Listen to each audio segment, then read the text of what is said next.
Hi viewers, welcome to our channel. ప్రస్తుతం మనతో పాటు ప్రముఖ పొలిటికల్ అనలిస్ట్ కృష్ణ కుమార్ గారు ఉన్నారు. వారితో ఒకసారి మాట్లాడదాం. నమస్కారం మేడం. నమస్తే మేడం, ఆల్రెడీ అల్లు అర్జున్ గారు అరెస్ట్ అవ్వడం, ఆయన బయటకు రావడం, ఇది ఒక సెన్సేషన్ క్రియేట్ చేయడం మనం చూసాం. ఇప్పుడు తెలంగాణలో మరో 2 పెద్ద అరెస్టులు కూడా జరగబోతున్నాయంటూ వార్తలు ప్రచారంలో ఉన్నాయి. అందులో ఒకటి కేటీఆర్ గారు ఫార్ములా ఈ రేసింగ్ కంపెనీకి సంబంధించి స్కామ్ జరిగింది, అరెస్ట్ అవుతారు అని అంటున్నారు.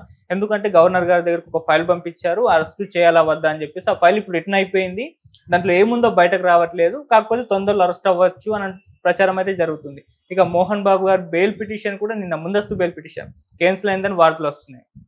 ఆయన కూడా అరెస్టు ఈ 24 తర్వాత, అంటే అప్పటి వరకు ఏ చర్యలు తీసుకోవద్దని కోర్టు చెప్పింది కాబట్టి ఆ తర్వాత అరెస్ట్ అవ్వచ్చు అని అంటున్నారు. మరి ఈ 2 అరెస్టులు కూడా చూడొచ్చు అంటారా? మీరేం చెప్తారు మేడం ఈ అరెస్టుల పర్వం గురించి? ఈ చట్టం తన పని తాను చేసుకెళ్ళిపోద్దండి. ఇందులో మీరు నేను చెప్పగలిగేది ఏమీ లేదు. ఇప్పుడు కొన్ని హై ప్రొఫైల్ కేసులు ఇవి. అవును, ఈ హై ప్రొఫైల్ కేసుల్లో చట్టం తన పని తాను చేసుకోకపోతే ప్రభుత్వం అబాస్పాలు అవుతుంది. అందుకే ప్రభుత్వము ఈ మనసులో ఇష్టం లేకపోయినా, వీళ్ళంతా ఒకే జాతి పక్షులు కాబట్టి మనసులో ఇష్టం ఉండదు వీళ్ళకి, కానీ తప్పదు. ప్రజాగ్రహం వస్తుందనో లేకపోతే మరకబడుతుందో ప్రభుత్వం మీద అని చేస్తారు. చేసి తూతు మంత్రంగా మళ్ళీ వాళ్ళకి ఇమ్మీడియట్గా ఈ చేత్తో అమలు చేసి ఈ చేత్తో ఏదో ఒక రిలీఫ్ ఇచ్చేస్తారు, ఊరట ఇచ్చేస్తారు. ఇప్పుడు నిన్న చూడండి, నిన్న పొద్దున అరెస్ట్ చేశారు, నిన్న సాయంత్రం హైకోర్టు ఇచ్చింది. పోనీ కింద కోర్టు ఇచ్చేసింది కదా 14 రోజుల రిమాండు, సరే కానివ్వండి అంటారు మామూలుగా అయితే. ఎలాగో అయిపోయింది కదా ఇంకేంటి అంటారు. కానీ మరి హైకోర్టు నిన్న ఎట్లా ఇచ్చింది, మధ్యంతర బెయిల్ ఎట్లా ఇచ్చింది అల్లు అర్జున్కి? అదే సామాన్యులకైతే ఇస్తారా?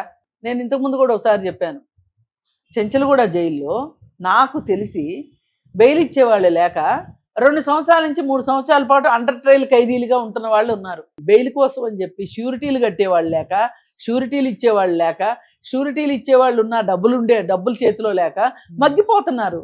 కానీ అంతా కలిపి ఒక 10-12 గంటలు జైల్లో ఉన్నందుకు అల్లు అర్జున్కి ఏ మాదిరి ఇది దొరుకుతుందో, ఆయన సినిమా రంగం దగ్గర నుంచి కావచ్చు, డబ్బులున్న వాళ్ళ దగ్గర నుంచి కానీ, అభిమానుల దగ్గర నుంచి కానీ, అలాగే మీడియా నుంచి కానీ ఎంత ఆప్యాయత అనురాగం దొరుకుతుందో, ఆయనకి ఎంత మద్దతు దొరుకుతుందో చూడండి. మరి డబ్బులున్న వాళ్ళ ఇంట్లో జరిగితే ఇట్లాగే ఉంటుంది కావచ్చు. మరి వాళ్ళంతా అక్కడ ఉన్న వాళ్ళంతా డబ్బులు లేనివాళ్ళు.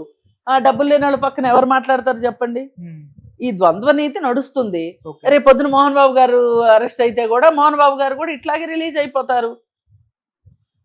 దాని గురించి పెద్దగా చెప్పుకోవాల్సిన పని లేదు. ఇప్పుడు కేటీఆర్ గారు వాళ్ళ ప్రభుత్వం ఉన్నప్పుడు వాళ్ళు చేసిన తప్పిదాలకి వాళ్ళు బాధ్యత వహించాల్సిందే.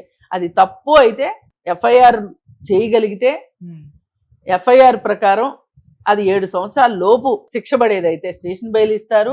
7 సంవత్సరాలు పైబడే శిక్ష అయితే గనక కోర్టులో ప్రొడ్యూస్ చేయాల్సిందే, రిమాండ్కి వెళ్లాల్సిందే, అక్కడ కోర్టు నుంచి బెయిల్ తెచ్చుకోవాల్సిందే. ఇది ప్రొసీజర్, ఎవరికైనా ప్రొసీజరే, వీళ్ళకైనా అదే ప్రొసీజర్ ఉంటుంది. ఇప్పుడు ఆయన ఫార్ములా 1 రేస్ విషయంలో ఆయన తప్పటడుగులు వేశాడు అంటే చట్టం భూతద్దానికి కొన్ని భూతద్దం పెట్టకుండా కూడా దొరికే తప్పులుంటాయి, పొరపాట్లుంటాయి.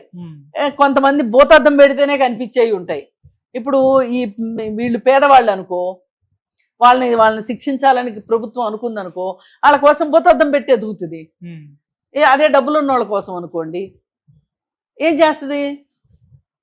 ఎటకక్కర్ల భూతద్దం పెట్టి డైరెక్ట్ కనిపిస్తూ ఉంటుంది, అయినా కానీ చర్యలు తీసుకొని పరిస్థితి ఉంటుంది.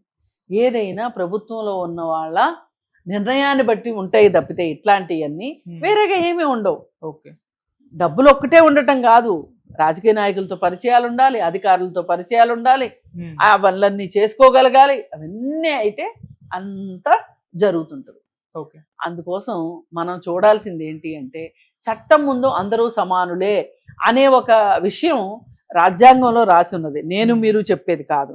దాన్ని అనుసరించి దాన్ని శిరసావహించి అందరి మీద ఒకే రకంగా చర్యలు తీసుకుంటే అందరికీ సంతోషమే. కానీ తీసుకోవట్లేదు కదా, అదే మన బాధ. అందుకే మోహన్ బాబు గారు అరెస్ట్ అవుతారా? అరెస్ట్ అయితే ఏముంది, తిరిగి వస్తారు తెల్లారికో 3వ రోజుకో అని మనం చాలా ఈజీగా చెప్పగలుగుతున్నాం. అసలు అంటే చట్టం ఎంత అబ్యూజ్ అవుతుందో చూడండి. చట్టం అంటే అసలు ఎంత చులకనైపోయిందో చూడండి. దేవుడికి కూడా దడవని వాడు చట్టానికి దడవాలి లెక్క అయితే. ఏంటి పరిస్థితి చెప్పండి? అవును. అందుకని మనం ఎంత మాట్లాడుకున్నా, మనం ఎంత ఘోషించినా, ఎంత ఆక్రోశించినా డబ్బులు పనిచేసే దగ్గర డబ్బులు పనిచేస్తాయి. చట్టాలను అమ్ముకునే వాళ్ళు ఉన్నారు, చట్టాలను నమ్ముకునే వాళ్ళు ఉన్నారు. ఓకే. ఎవరు గెలుస్తారు అంటే కొన్నిసార్లు చట్టాన్ని నమ్ముకున్న వాళ్ళు గెలవచ్చు, చట్టాన్ని అమ్ముకున్న వాళ్ళు ఎప్పుడు కొనుక్కోగలిగిన వాళ్ళు, అమ్ముకోగలిగిన వాళ్ళు ఎప్పుడు గెలుస్తూనే ఉంటారు. మనము వేచి చూడటమే. ఓకే. కానీ అక్కడక్కడైనా సరే మంచి అధికారులు ఉంటారు, మంచి జడ్జిలు ఉంటారు, మంచి పోలీసులు ఉంటారు. మనం ఆశాభావంతో ఉండటం తప్పితే చేయగలిగేది ఏమీ లేదు. మేడం ఇప్పుడు ఈ అరెస్ట్ల వల్ల అంటే ఒకవేళ అయితే గనక ఇది కాంగ్రెస్ పార్టీ కాంగ్రెస్ ప్రభుత్వం పైన ఏమన్నా ఇంపాక్ట్ చూపించే అవకాశం ఉంది? అంటే నెగిటివ్ గా వెళ్ళే ఛాన్సెస్ ఉన్నాయా, పాజిటివ్ గా వెళ్ళే ఛాన్సెస్ ఉన్నాయా? మీ ఒపీనియన్? అంటే ఇప్పుడు మోహన్ బాబు గారు ఏ పరిస్థితుల్లో చేసినప్పటికీ కూడా ఒక రిపోర్టర్ తల పగలటం అయితే వాస్తవం. అది ప్రపంచం మొత్తానికి అది ఓపెన్ గా జరిగింది కాబట్టి, అదే ఆయన ఇంట్లో ఆయన హాల్లో జరిగింది అనుకోండి, సాక్ష్యం ఉండదు. ఒకవేళ సీసీ ఫుటేజ్ ఉన్నా కానీ ఆయన ఇంట్లో సీసీ ఫుటేజ్ కాబట్టి వాళ్ళు మాయం కూడా చేయొచ్చు. కానీ ఇలాంటి కార్యక్రమాలు ఏమీ జరిగే అవకాశం లేకుండా అదృష్టము దురదృష్టము బయట జరిగింది. ఈ బయట జరిగినప్పుడు ఆల్రెడీ రికార్డ్ అయిపోయింది. దీనికి పెద్ద సాక్ష్యాధారాలతో పని లేదు. కాకపోతే ఒకటే, మోహన్ బాబు గారి దగ్గర ఉన్న బ్రహ్మాస్త్రం ఏంటి అంటే ఒకటే, ఆయన ఇంట్లో జరిగిన గొడవల దృష్ట్యా, ఆ చికాకుల దృష్ట్యా ఆయన మనసు సరిగా లేదు కాబట్టి ఆయన ఆ విధమైన నిర్ణయం తీసుకున్నాడు.